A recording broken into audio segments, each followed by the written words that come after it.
For some, it's better than Christmas. The Tour de France is finally underway.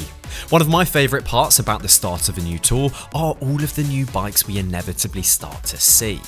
This year, we seem to have some secretive new models, fan favourites, and despite not being in Paris just yet, we have a whole host of fancy custom paint jobs to ogle at. So let's get into some of our favourites.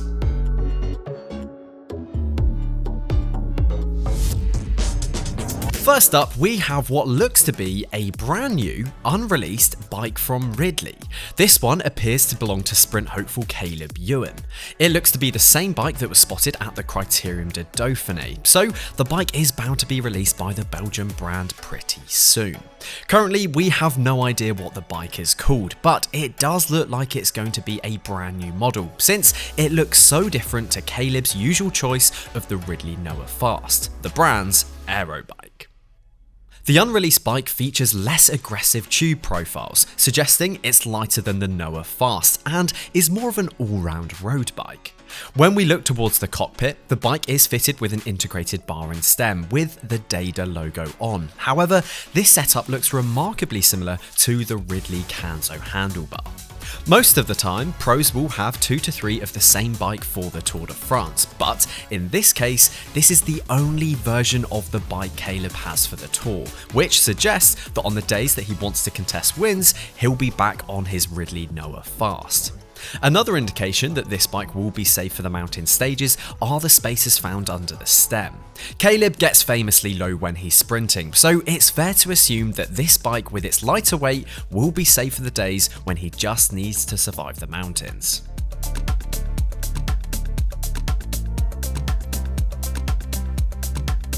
Factor also appears to be bringing a fresh steed to the peloton with a new version of the O2 VAM. The rider who this particular bike belongs to is Israel Premier Tech's Simon Clark. It looks like the bike has been on a crash diet, but while still trying to improve aerodynamics. Key differences from the previous model include drop seat stays, great for increasing compliance, reducing weight and aerodynamic drag. The top tube has slim right down, and the frame also features an integrated seat mast, meaning it must be cut down to height.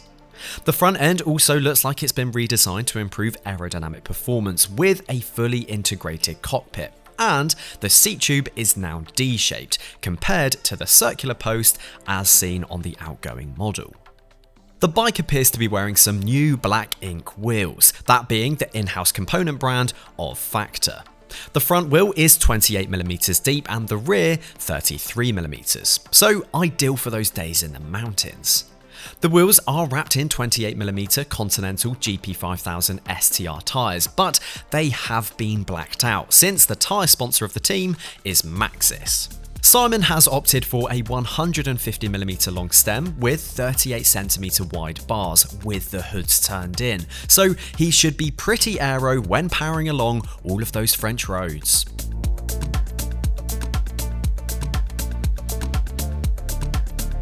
There was much speculation that Specialized would be releasing the highly anticipated Tarmac SL8 at the Tour de France, but it seems as though we're going to have to wait a little while longer.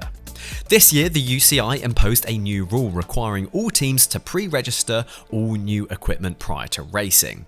It means that it's certain that the SL8 will not be coming to the Tour, so instead, Fabio Jakobsen's Tarmac is still the same SL7 that we all know and love. Aside from his European Championship stars on the forks, the bike is pretty similar to that of his teammates. A full Dura-Race group set with tacked bottle cages and Dura-Race pedals are the only components that haven't come from team sponsor Specialized, with the bike featuring Roval wheels, a brand new Roval integrated cockpit, and a Specialized saddle. A great build and one which we're sure Fabio is hoping will allow him to nab some sprint victories.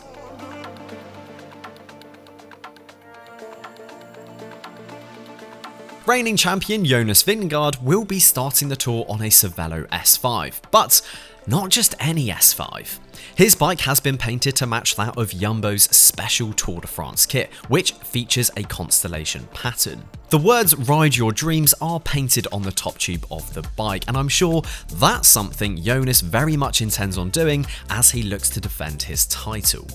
Aside from the special paint job, the bike features a full SRAM red group set with reserve wheels, which have been fitted with the Vittoria Corsa Speed tyres in a 28C size.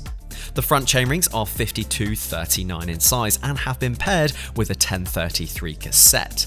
Wahoo Speedplate aero pedals and Physique saddle complete the build. It would not be a surprise if this bike, along with his dedicated climbing R5, assist in this man stepping on that top step in Paris.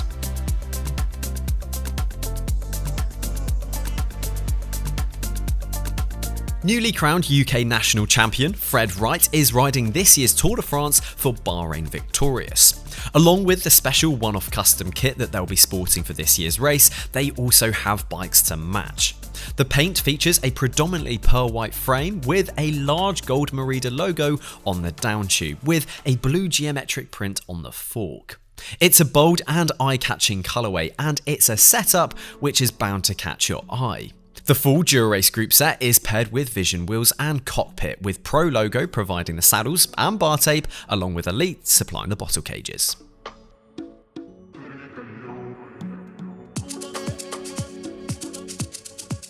Trek has been offering a custom paint option to customers for some time now. The service, named Project One, allows you to make any colourway a reality, and it really has gone all out for Mads Pedersen.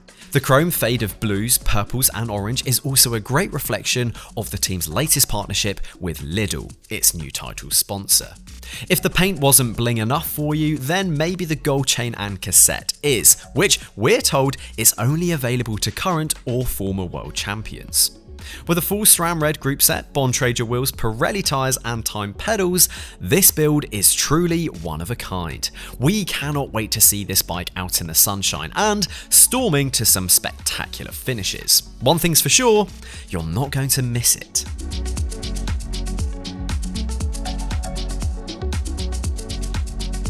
When it comes to the sprints, all eyes will be on one man, Mark Cavendish.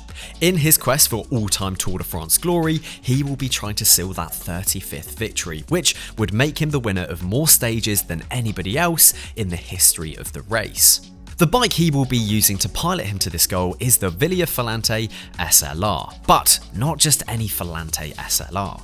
This is a special, custom-painted bike with his very name on the fork.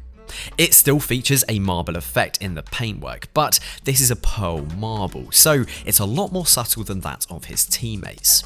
Alongside the marble paint, there are sections of matte black which create a background for the deep yellow gold Wilier logo. Another touch which cannot be missed is the oversized pulley wheel system, which he has fitted to his rear derailleur. It has been custom painted to resemble the UK flag, perhaps a nod to his multiple national championship wins. Looking past the custom touches, his bike is fitted with a Shimano Dura-Race group set, Karima wheels, to which some Vittoria Corsa tyres have been fitted. His chain set is a 54/40 tooth in size, and his cassette is an 11/30. We hope that Mark will make history and bag himself at least one win, but the competition is stiff, so he will have his work cut out for him.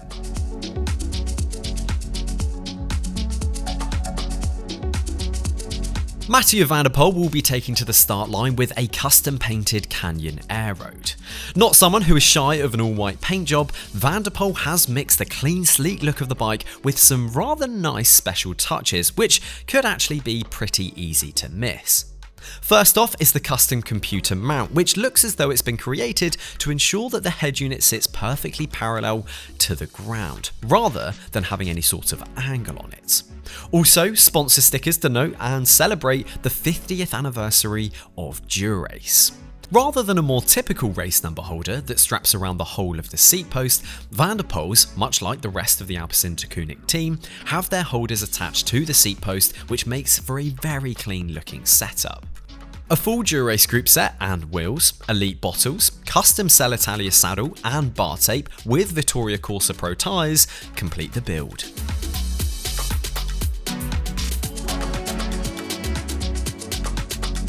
One bike sure to catch the attention of any casual spectator will be Ben O'Connor's new bike. This sticker bomb look almost resembles the prototype cars that opt for a camo paint job to try and disguise any major features. But in this case, I think it's pretty clear that the new BMC is using the paint job to create headlines and attract some extra attention. It's also a fantastic way for the brand to show off their partnership with Red Bull Advanced Technologies, presumably where each side shares its expertise in carbon fibre. Given the bike's aggressive tube profiles, it's fair to assume that this is BMC's new dedicated aero bike, leading us to think that this is the new Timemachine Road. It's not just the frame that is noteworthy, but the build is also something to be admired. Fitted with Campagnolo's new Super Record wireless group set, it is nice to see these components hit the peloton, especially under a rider who could be a real protagonist in this year's narrative. The only two components still to linger from the previous generation of Super Record is the chainset and cassette. Campagnolo also supply the wheels, shod with Pirelli P0 race tyres. Look pedals are fitted, along with elite bottles and cages. Let me know down below which of these bikes is your favourite from this year's tour. If you enjoyed the video, then please do drop it a like, subscribe to the channel for more content, and we will see you again very soon.